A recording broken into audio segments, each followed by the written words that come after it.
The plot is thickening, and we have new questions about what happened inside this South Carolina home. This video per WSOC TV. This man is a pastor's son who's accused of holding 4 people captive inside the basement of his house over the span of a decade. And we're now learning about a man allegedly trapped in that house, what his sister is saying about the years she searched for him. And we have a potential bombshell in this case, as a woman seen kissing the suspect in pictures seems to have been arrested on the same day as the suspect at the same house. We have a lot to unpack. We're on the case, presented by Law&Crime. I'm Chris Stewart.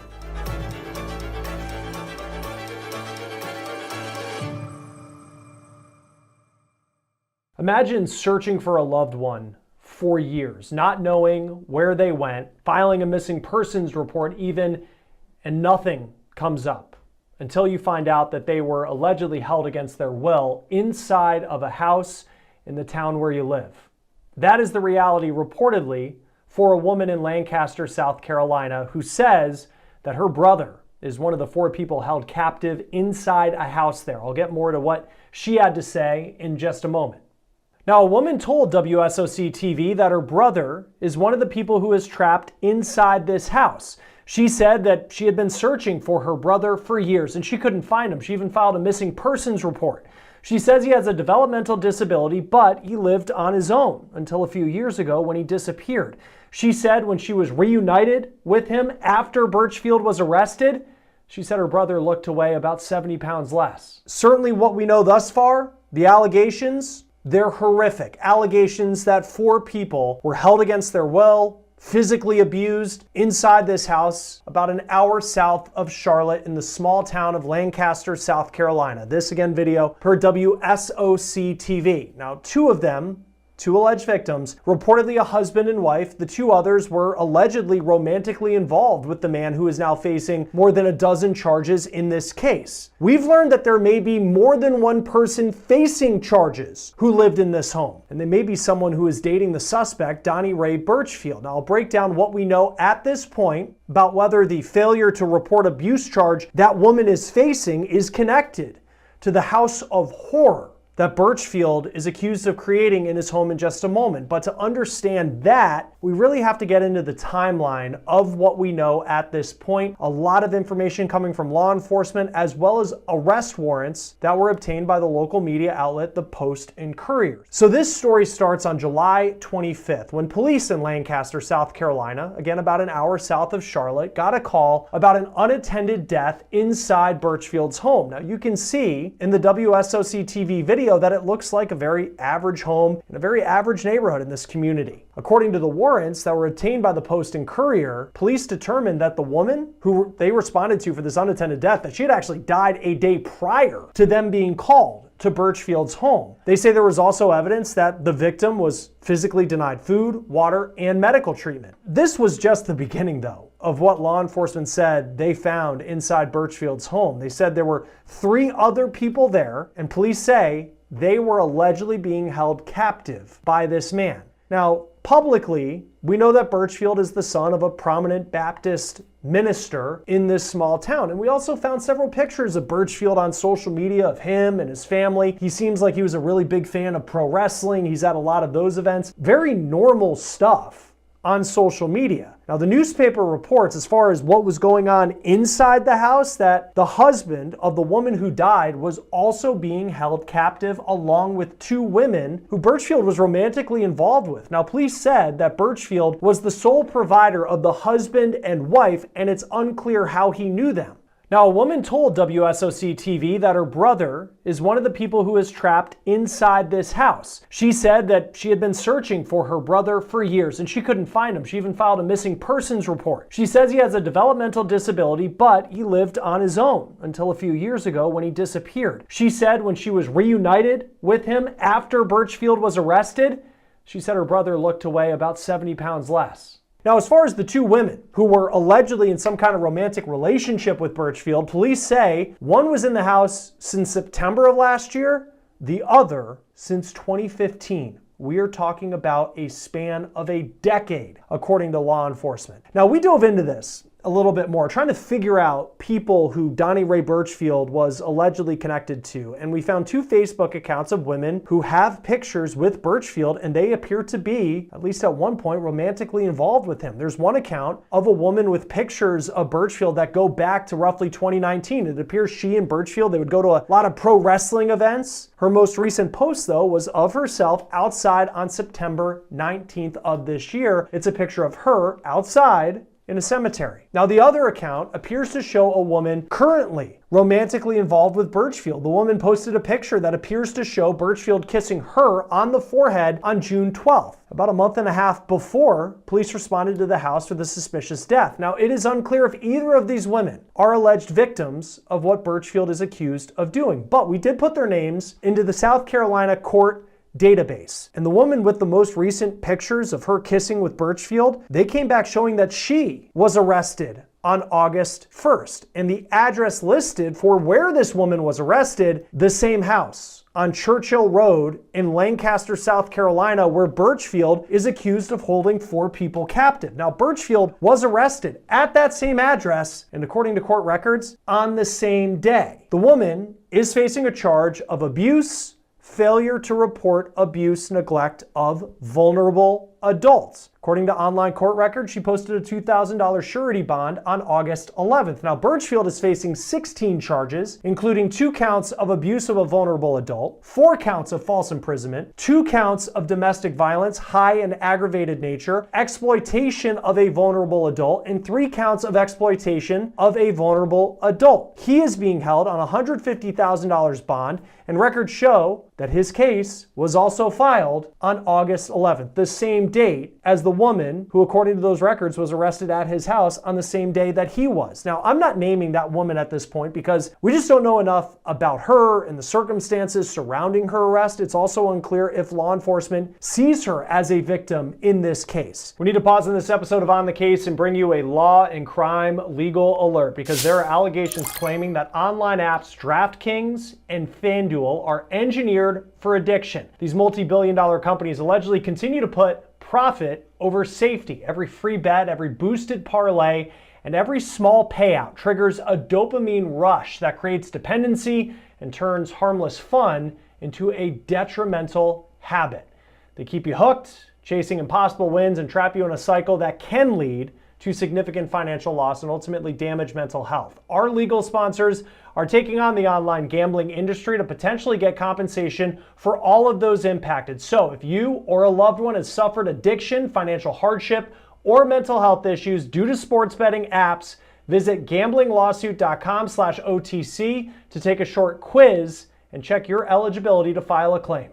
I did reach out to police in Lancaster, South Carolina to see if there was any information they could give me on this woman, and they told me they're not releasing more information for now on this case, but they are planning to do a release in conjunction with the South Carolina Attorney General's office, and they also said that it is still a very active investigation. Now, here's what we know about the alleged abuse that happened inside the home. These are more specifics. According to police, Birchfield kept the 4 people in the basement of the house, and they were only allowed to leave when he let them. Birchfield also controlled the victims' cell phones, stopping them from calling for help. He also allegedly controlled when victims would eat and use the bathroom. Physically, police say that Birchfield abused the victims, including strangling them. One woman allegedly told police that Birchfield threatened to kill her and her family, and that he knew how to get rid of a body from past experience. Then, since 2021, police allege that Birchfield used the couple's credit and debit cards, the husband and wife, to pay for at least $2,000 to buy items online from Walmart, 32 transactions, in fact, all for himself. He also allegedly nearly spent $12,000 of that couple's money over the first 8 months of this year to pay off multiple credit cards. We've learned that Birchfield is the son of a Baptist pastor in Lancaster. And again, he was a huge fan of pro wrestling, it seems. His social media shows him with several wrestlers. And I bring that up because this picture is sadly ironic when you see a chain around his neck. But what we're talking about, this isn't some gimmick or storyline. This is real life. Real accusations that he caused a lot of harm to the 4 people allegedly held captive inside his home. There is, though, at least one person who appears to some extent to be in his corner after this story's come to light. His sister posted on social media, quote, "Before you share or repost anything about my family, please stop and put yourself in our place. What if it were your son, your brother,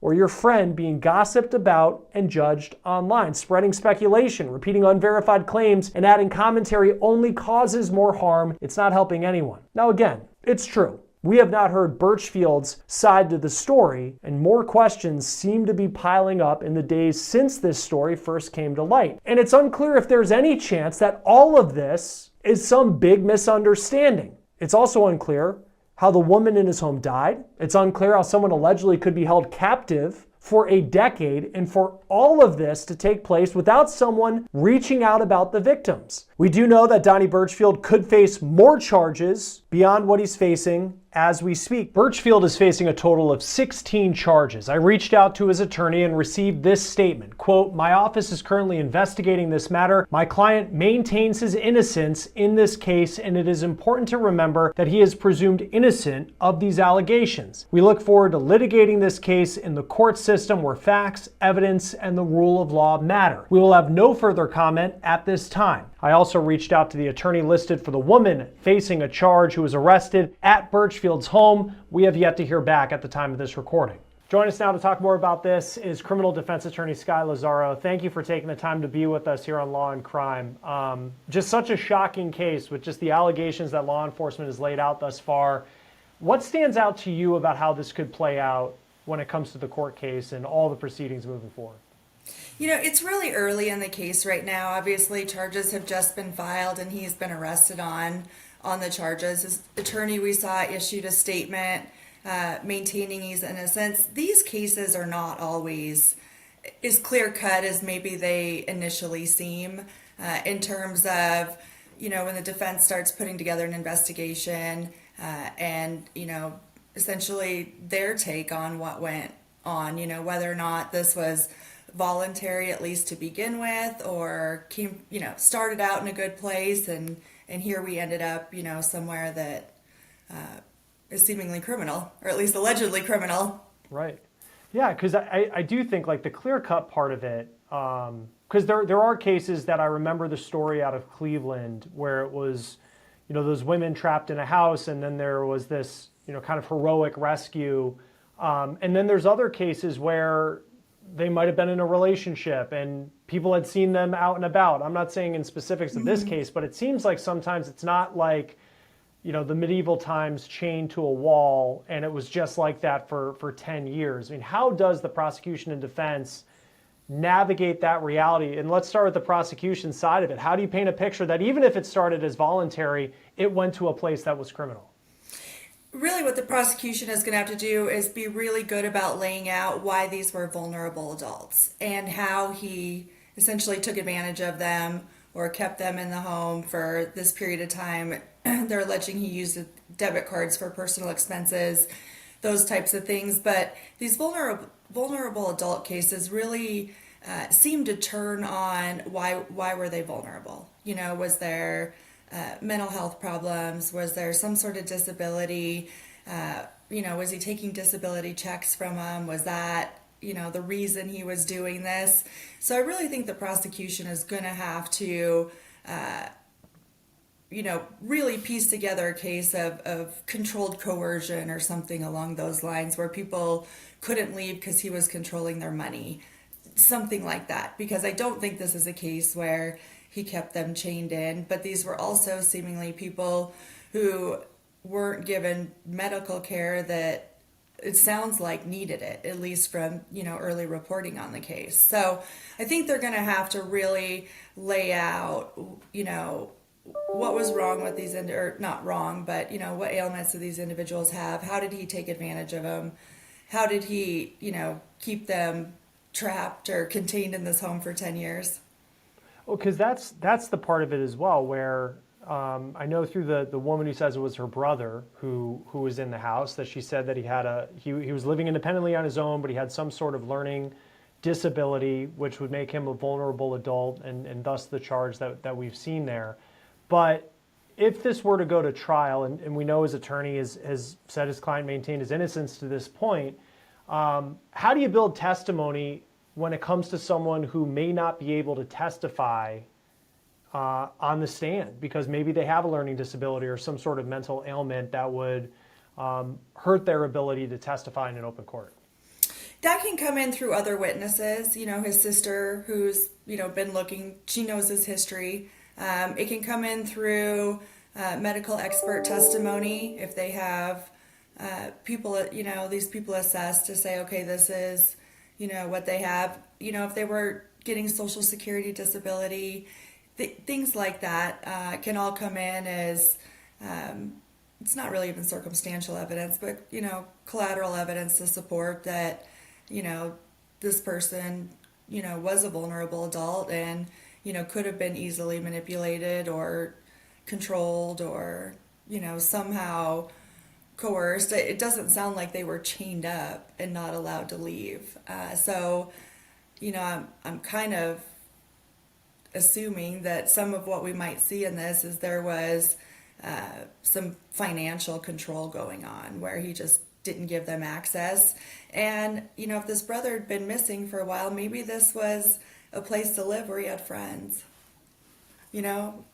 Well, and that's, thinking as a criminal defense attorney, because I know, and we received a statement from his attorney. I mean, that's not an easy job when you have someone who's accused of crimes like this, and definitely in a way where, I mean, you just read the headline and you're like, 10 years, how is that even possible? Mm-hmm. And then you're representing this person. We don't know. Part of this too is law enforcement isn't releasing much more than what we already have. So there's a little bit of evidence that we have, but there's still I feel like I have just so many questions that I would have for law enforcement when they're ready to speak more about it. But as a criminal defense attorney, and especially in a small community like this, everybody knows the story, everybody's seen the headlines. How do you approach this case to try and defend your client? I mean, if it's in this county, you would have to think it would be a really difficult place to try this case, knowing what the allegations are. Right, and these are generally cases that are really sympathetic for juries. Your victims in these cases are extremely sympathetic most of the time, and they're tough cases from the defense side.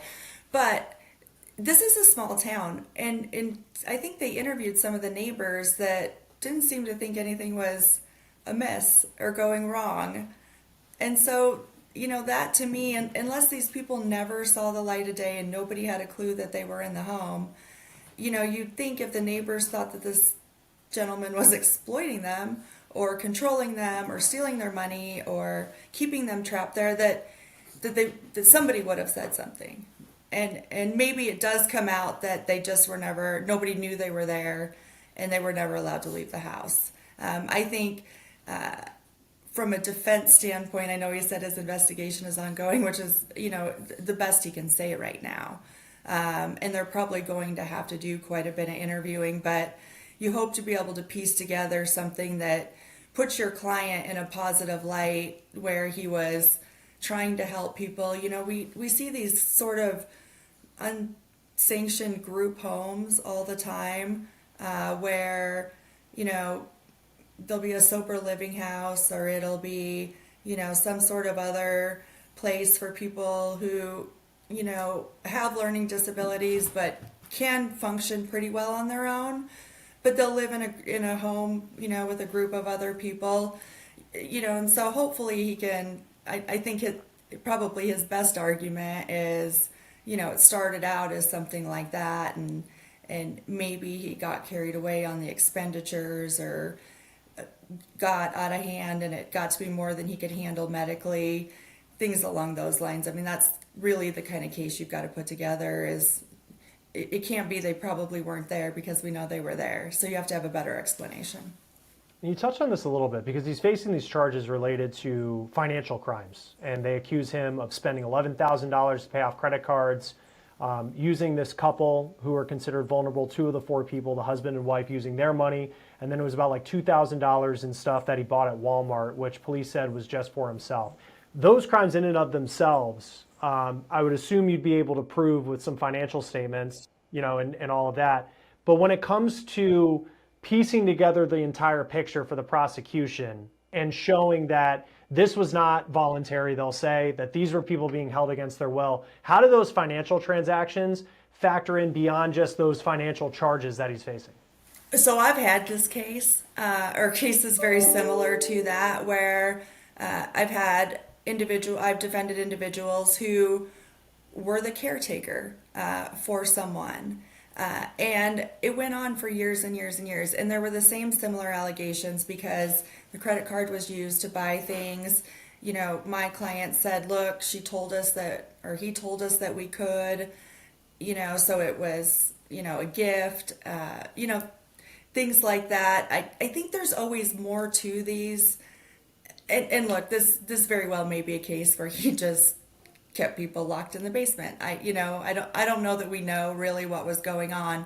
But in some of these vulnerable adult cases, what we do see are these long-standing relationships where they really did care for the people. You know, there was no other family around, and it wasn't until the person passed away or some other family member got involved that decided they wanted to be part of it that somebody goes to the police and makes a report.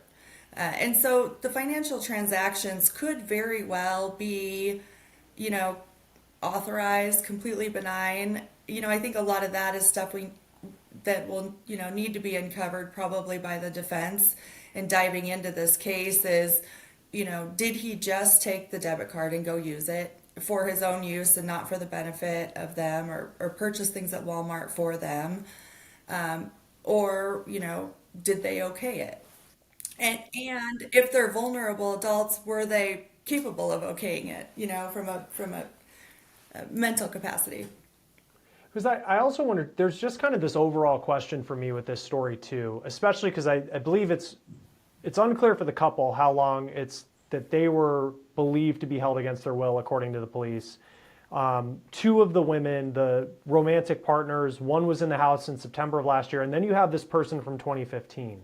And everybody's got different family situations. And it's sad in some cases that people can fall through the cracks, and we've seen it in a lot of ways. I'm sure in your work you've seen it as well. But how is it that someone could vanish for 10 years, be in this house, be allowed only with the help or with being allowed by the suspect, Donnie Birchfield, according to police? How do these cases happen? Because as shocking as it is, I feel like it's not the first time we've seen cases like this. Sadly, I think this probably happens more than we realize. And how it happens, I think, is a tough question to answer. You know, everybody's family dynamics are different. I can say for myself, if my sister went missing, I would not just be like, oh, I wonder where she's at. You know, I'd probably go looking. Right. But, you know, everybody's different and everybody's dynamics are different, and life experiences are different. And unfortunately, you know, we have a society where there are people who will take advantage of people, you know, who are vulnerable.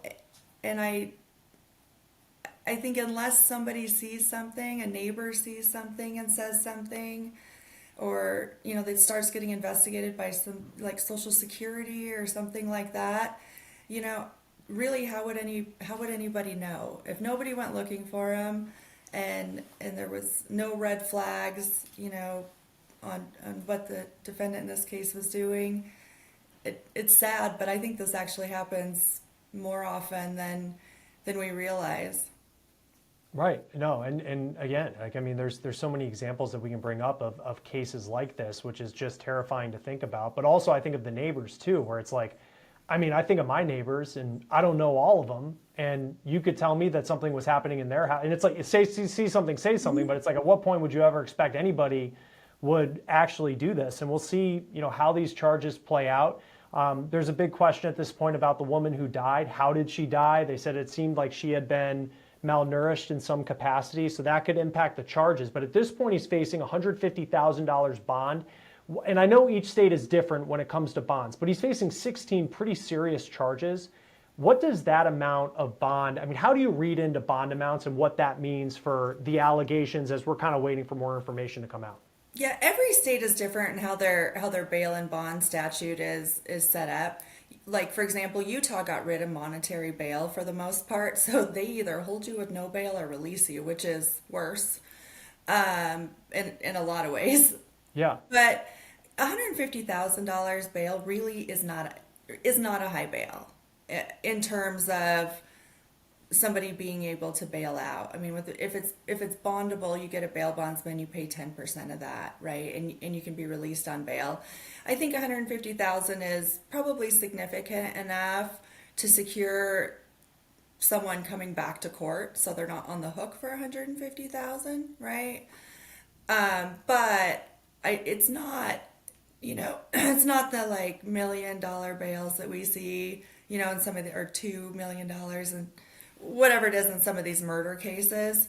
I think what courts look at in setting bail or bond amounts is, are there ways that we can supervise this person if they post bail? Or are they so dangerous that we need to keep them locked up and not release them pending trial? And what's a significant or significant enough amount to secure that someone is going to show back up in court? And so I think 150,000 is reasonable, but I also think it probably also, I mean, these are serious charges, but I don't think the state is so concerned that he's a public safety risk that they didn't propose a bond that was attainable. Does that make you? Yeah, no, it's interesting because I'm not sure about his financial situation. I mean, I believe it's a public defender who's representing him. So if you're thinking like $1,500, would that be to get out? But there's just so many questions I have about this case. Law enforcement, they've only released so much. We'll see what happens. I know the state attorney general in South Carolina is involved in this, so we'll see how this case moves forward. Sky Lazaro, criminal defense attorney. It's always great to have you on Law and Crime. Thanks for being with us. Likewise, thanks for having me. That will do it for On the Case, presented by Law and Crime. Subscribe to us on YouTube and Spotify. I'm Chris Stewart. We'll see you next time.